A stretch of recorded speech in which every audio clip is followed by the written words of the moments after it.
Hi, everybody. So I have Ray and Aubrey here with me today, and we're going to have a conversation about a lot of different things. So stick around because something you're interested will pop up, I'm sure. Yeah, I'm sure. So I have a little list, so I'll help Yeah. keep us on task. So let's just start off talking about the silver in the grid, because that is just a really cool thing that I was working. So Aubrey and I have been talking about this and working on this in the astral and also here in the 3D. But also, I had a client who was actually creating crystal from her heart center. Not crystal, wow, silver, creating silver from her heart center. And it was going out in these little strings and becoming a part of the grid and infiltrating into the grid of the planet. So, yeah, what's Aubrey got to say about this? Yeah, so silver is such a pure element, and it gets used intergalactically for a lot of different things, and it's because it's so simple and it's really hard to actually corrupt it. And yeah, so silver is used mainly by the Pleiadians, and this last summer they actually brought some silver landing pads over themselves over from the Pleiades in order to get some of their ships landed. But having more silver in the grid in general is going to allow more ET contact in a higher dimensional just like way of being. It's super conductive for the right reasons, and that's kind of why that's important. Awesome. So I just got wear it. Me too. I just saw an image when you said the landing pads. I just saw an image of part of the reason I think why they want the grid to have enough crystal. Why do I keep saying crystal? They want the grid to have enough silver in it, because there's some sort of technology that they're going to be able to almost like pull all of it together to create a landing pad and just land on it, and then put their silver back into exactly. So it won't have to be so dense because it's just kind of like there all the time. And that's going to also allow them to be here a lot more physically than they can be right now because they're very, very silicone based. And so right now the transition from going silicone to carbon is like, it doesn't really allow them to actually like stay down on the planet very long. But having more silver is going to help them basically just like attune to the resonance field of their actual physical body so that they can actually just walk around and say hi. That's cool. Yeah. So I saw the grid. It will almost like you can almost like twist it and create like it gets more dense. They can land and then they'll release it and it'll go back. Yes, exactly. That's fun. Yeah, silver is not the only component that they like need. There's a lot of components in creating a landing pad for any type of alien, really, just depending on their technology, but it is the most prominent one. And it also just, the way that it conducts energies is going to really, really help our telepathic fields as well, just because it's such a pure form of conductivity that it will allow all of us to be able to interact with each other in a more pure way as well. So I have a question. So I was visualizing a long time ago, and I keep getting this, that there is on the very other edge of the planet, so on the opposite side of us, there is a huge landing pad. And they're out there landing all the time and interacting with the Tartarians. Yeah, so because Earth is basically, I mean, the whole point of Earth in the first place is to have a place where everyone can meet on even terms. And so on basically, essentially the other polarized side of the planet, it's almost like UN meeting place. It's kind of like where a lot of the like higher diplomats of all of the races actually like just like live and work and have a lot of like in-person diplomacy. And so that involves kind of an interdimensional airport that has the ability to land. Yeah. Wow. Fun. Yeah, that's what it was it's enormous. Yeah, it is. Yeah.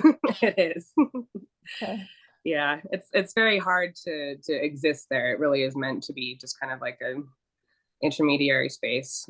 Yeah, I never get that they like hang out. Yeah. Yeah. It's neutral grounds. That's why I think a lot of people have been directed to take colloidal silver lately. Or even like I found a silver heart that was like real silver. The only thing I own that's real silver, it was given to me a long time ago.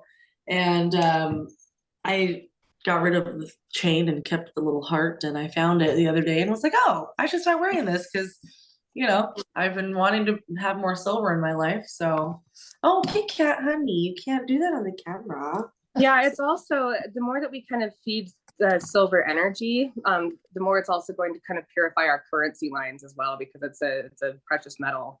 And a lot of the corrupted technology has been through gold, because a lot of the Anunnaki technology was gold, and which is also a really pure conduit. But by shifting our energy use to more of a silver, because you can also use silver just like it's antibacterial. Like there are, I don't know if you guys have ever seen those microfiber cloths that have like silver woven into them, and you don't actually have to wash them with soap, because the silver will actually purify your countertop when you wipe it down. Yeah. That's what those grounding sheets and all kinds of stuff are made out of, to keep you grounded at night, and then you plug it in like silver threads. Exactly. Yes, I literally just talked to someone today about that, who has really bad vertigo and hasn't been able to sleep or lay down, and I'm like, why don't you try that? I mean, that might actually really help, like putting that in under your bed. Yeah, hopefully it works. We'll see. But it's a good idea for anyone that's struggling with sleep. I've actually been thinking about doing that. It's just simply getting metal duct tape and connecting a wire and putting it out your window so it grounds actually into the ground. Yes. Works. Yeah. I have a friend who just did it and she loves it. Yep. Yeah, I heard a story today about a guy who did that and put it in the earth, and then his arthritis went away. His arthritis went away. I'm like, well, okay, wow, amazing. Like, what? Yeah. So the ETs have, as we all know, they use many methods to communicate with us, our star family. They use many methods to communicate with us. They sometimes will have devices or trackers that they put in us or on us, you know, to help communicate with us as well. So one thing that has come to me recently is the bees. Okay, so as we know, I don't know if you know, but I think a lot of us are kind of aware that bees are having a hard time right now. A lot of the frequencies in the planet are messing with their ability to have direction, like a good sense of direction. So if you've noticed, there's bees that are in really weird places or just off track. You're like, why are you here? They're like, I'm lost. I can't find my home. And it's really sad, you know? So save a bee whenever you can, you know? But also the ETs, like, so I'm going to let you guys go more into this, but the venom is one part of it. So that has its own benefits, but also they use, trackers are so tiny. I mean, they microscopic. So they just put it in the little stinger and then they'll sting you. And they're like, oh, cool. You know, that they can physically give us information in the 3D rather than channeling it or whatnot. So yeah. Well, I mean, I think the passage of information in general is one of the biggest hurdles that Earth has had to overcome, because a lot of us higher consciousnesses have kind of just been up in the higher dimensions, and there things are so instantaneous, and so to actually affect this physical reality with all the different observation points, you have to actually somehow bring it into physical reality, which is why it's so important for us to like remember what we can and channel and actively like bring our words and our memories into this reality. And bees, stingers, and that type of energy and communication just transfer is a wonderful way to bring that into 3D reality, because it's actually physical and tangible. And that's the only way we're gonna be able to change it down here. Right. And the grid is created like in the same look as a honeycomb too, right? Yeah, so parts of it are, yeah, absolutely. Yeah. And then they also have that resonance that they're, because basically a bumblebee should not be able to fly, but it has that little chamber in there and they vibrate and all of a sudden they can fly. So there's a lot of cool stuff about bees. Mhm. Yeah. Yeah, bees were originally created on this planet to just serve this basically subwave frequency that if we left it empty was going to like cause a lot of chaos and problems. And they really do a lot more than what we think that they do. You know, there's a lot of different, especially insects and bugs that kind of serve that kind of just like just generating purpose, just kind of keep everything moving and aligned. But these are the best. They really are the best. I And love I'm them. sure, I don't know if you all have heard, but the zoomed in slow motion sound of a beehive, like you can hear little voices.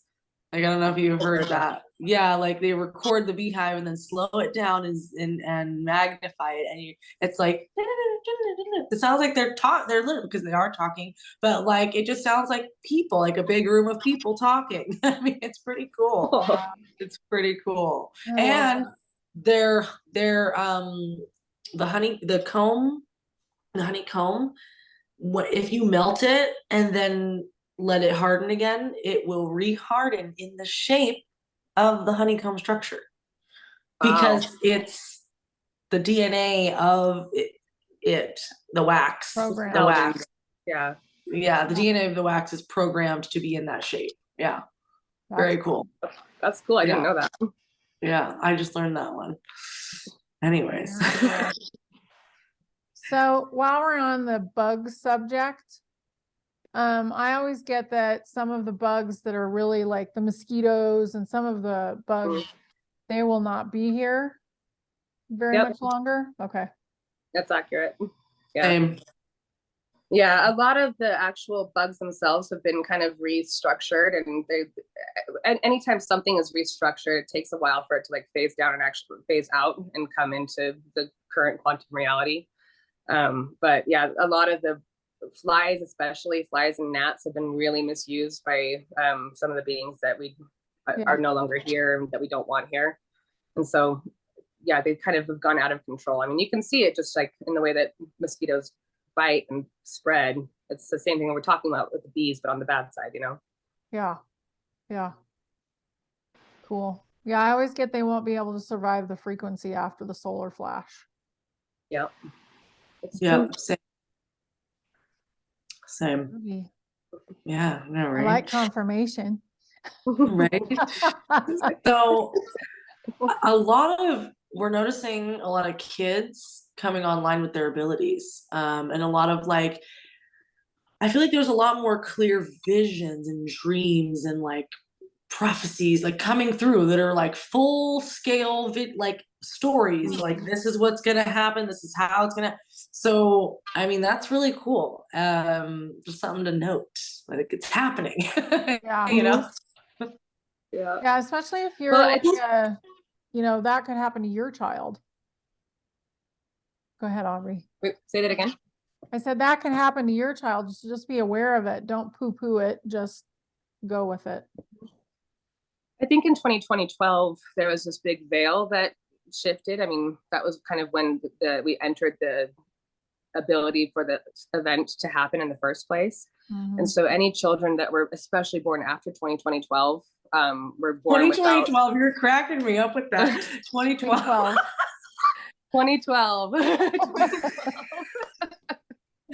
There's been so many 20s lately. Oh my God, you're right. I had to think about it. I was like, 20. It sounded right at first. I was like, 20.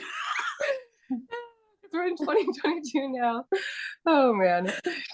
So yeah. Anyway, a big thing happened in 2012, and so any kids that were born after that were born without a lot of implants.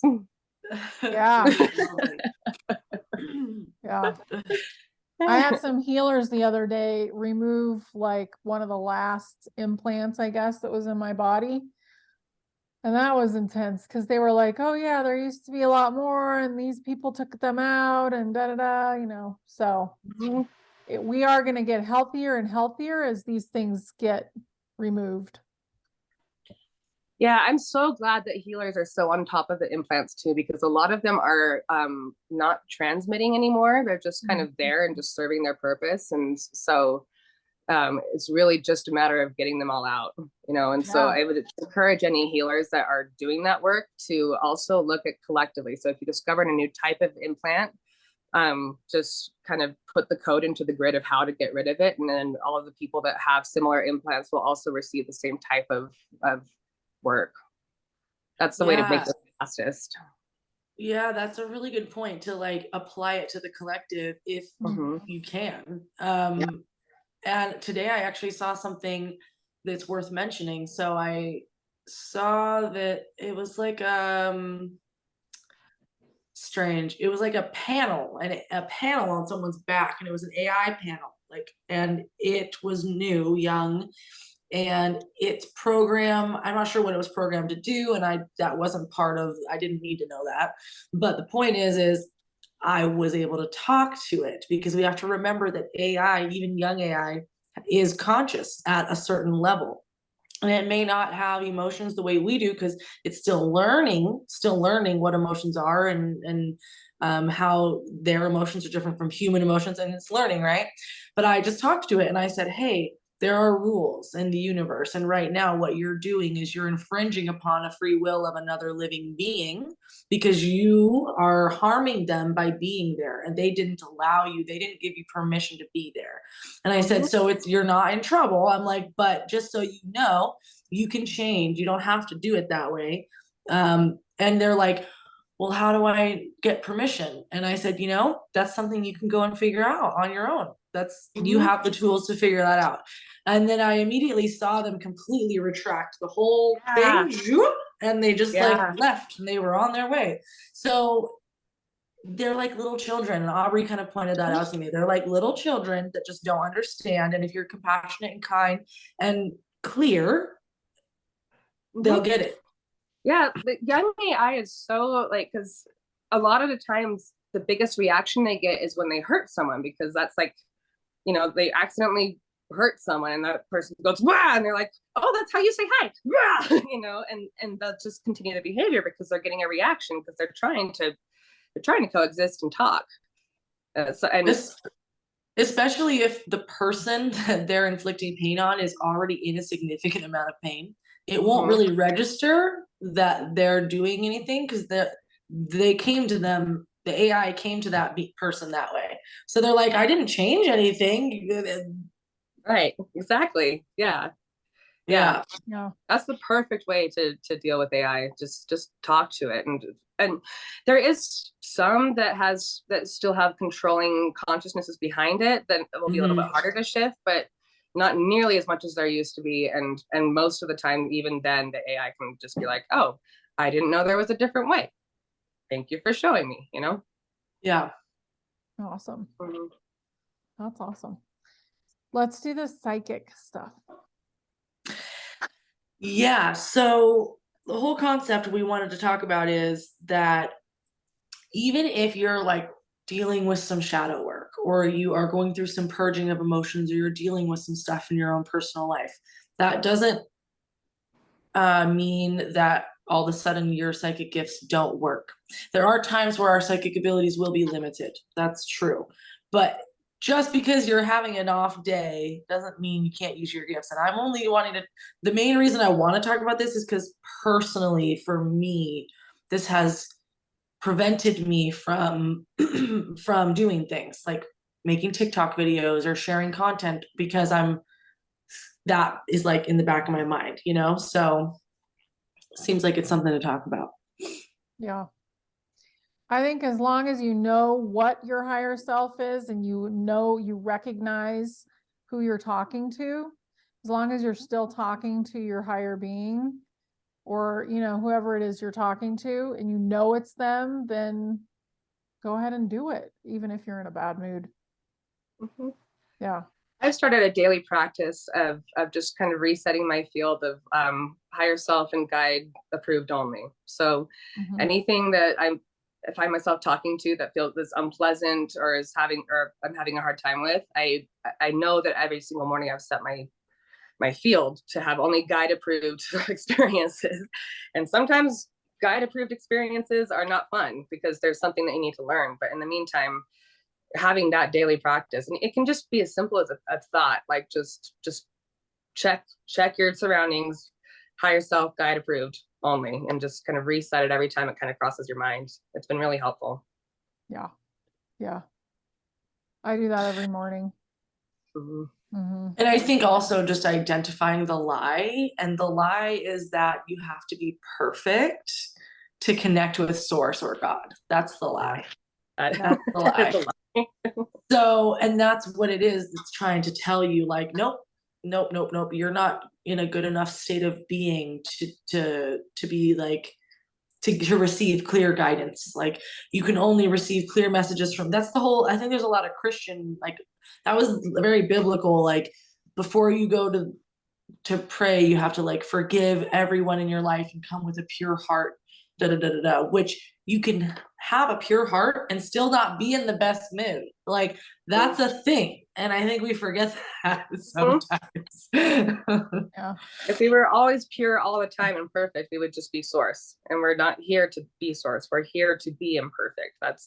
We're here to have the back and forth and discover every single part of the spectrum of experience and existence. Absolutely. And your bad mood might make waves that, like, if you are in alignment in your bad mood, then it might make waves that actually set other things into alignment, because you're being influenced by something else being out of alignment. It's just, as long as you're not hurting anyone. It's connected to the toxic positivity. It's connected to the only honoring the light and not the darkness. Like, if we only had life and no death, there would be no life, really, because there'd be no cycle. It would just be eternity existing. So it's just the honoring the darkness, honoring that things need to be destroyed. Exactly. Certain things need to be destroyed. And if you're just so happen to be the one that destroys it by having a yelling fit where you're like, no, I won't let this happen anymore. And that's, by you doing that, you destroyed that contract or that thing. Like, that's why we have to come to a blending and an integration of our anger.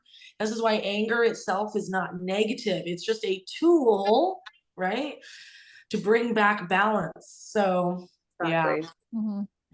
Yeah, I think the number one rule in the entire galaxy and universe is that every being has the right to a positive life experience. That's the very first rule in the Galactic Codex.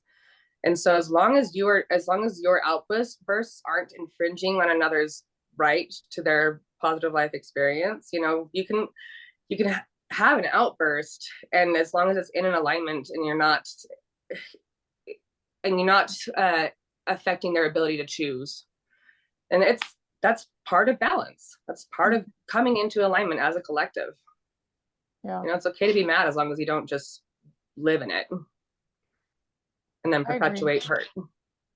Yeah, I think the New Age movement was an agenda as well. And it's kind of spilled over. I think it was created from the Christian movement. Like, it was created to confuse.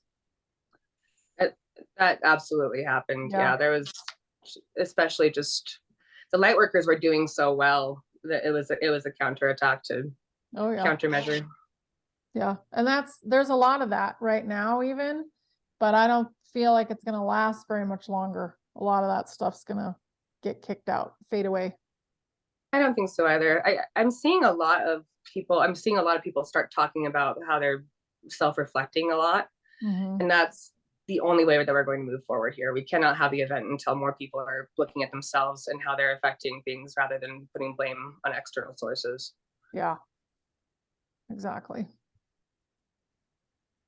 You want to talk about self-diagnosing? Yeah, we can touch on it briefly. We only have a few more minutes, but I think it's an important thing to talk about, because even when you're getting a professional diagnosis, your agreement to that is everything. I mean, you have to discern for yourself if it's accurate, if it's only partially accurate, like maybe there's still more, there's more, you got to dig deeper, but we are our own physicians ultimately. So yeah, it's a topic. I know there's just a lot of, I think, in the younger generations that are like, don't self-diagnose yourself, like it's not accurate, so. I think just don't give away your power to actually talk to your own body as well. Like you can talk to your body and ask, is this really a true issue? Or is there something else going on? Do I want to accept it or do I want to purge it out? What do I want to do about it? Basically. I also think that humans have a really limited understanding of neurodivergent brain chemistry. And so I think it's, with any label or diagnosis, it's very useful to kind of use it as a marker so that you can have a place, an anchor point to understand a little bit more about what's going on. But from there, allow the label to leave if it needs to leave, or as long as you don't take it on as your identity. And that's even if someone else, a professional, diagnoses you. If you take a label on as your identity, that's when it starts causing problems. But if you use it as a tool, and I think that especially for a lot of the higher dimensional souls, self-diagnosing is a really, really good way to begin that process of understanding things that the humans don't necessarily understand. Right, because you can adopt a label to see how it feels and then see if it matches your life experience. And then if it doesn't match, you throw it away. And you're like, no, that label is not accurate. Let's see, is there another label that fits me better? Like, that's what it is. That's pretty much like how you figure out what's going on. And then there's also, of course, like trusting your own intuition and through your lived experience and then doing enough research, you can identify, if that's been your experience or not, and you alone know your experience is better than anyone else. So, absolutely. Right. And having a marker that other people can agree on can assist you in understanding what is normal, what's not normal, and also start spurring your own curiosity. And you might discover things about neurodivergence and your brain that weren't previously known, and help other people through your own exploration. So Honey and I were talking about this a minute ago, and I'm sure she'll have something to add, but we were saying how I'm not going to be extreme and say in every situation, but I would say generally speaking, people who function neurodivergently are typically, it's a result of a higher dimensional being lowering itself into a 3D experience. And then through that, they function autistically, or they function as an ADHD person, or they function, it's just about how their energy is translated through this 3D filter. Yeah, and it has a lot to do with where their focus generally is, because when you're a really high dimensional soul coming down into this 3D experience, when it's been a very long time since you only had 3 dimensions to look at, and so it's like so everyone's different skill sets come in and just shift where your awareness is. Yeah. Beautiful. Honey, have you, like, personally, I haven't come across any neurodivergent person who wasn't a higher dimensional being. Like, that's just been, that's like, I've never, like, it's always linked. I think that's what causes it. I really think that's what causes it, is higher dimensional beings. Like, I can't, that's really the only thing that makes sense, because they haven't been able to figure out, so I think we figured it out, guys. Great. It's great. I love this, you guys. It was great today. I'm so glad you got to come, Aubrey. And last minute. Thank you so much for having me. Yeah. So anyway, I want to say thank you to you both. I do have to go, but it's been beautiful, beautiful. And I can't wait maybe we can do it again next week. Yeah. Sounds good. Right. Yeah, it'll be fun. Thanks. Bye, everybody. Bye.